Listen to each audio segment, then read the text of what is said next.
but hell, I don't know it at all.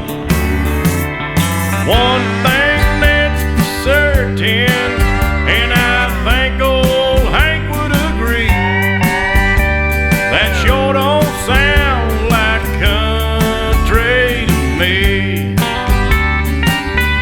Well, if it ain't broke, don't fix it. If it ain't Johnny, Merle, or Hank, or Waylon Jennings,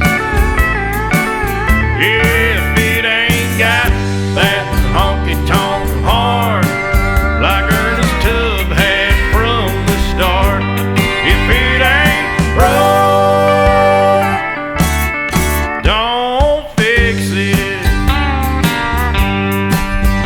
Well, nowadays in Nashville is like the Hollywood of the South. So-called country singers singing songs they know nothing about. Swimming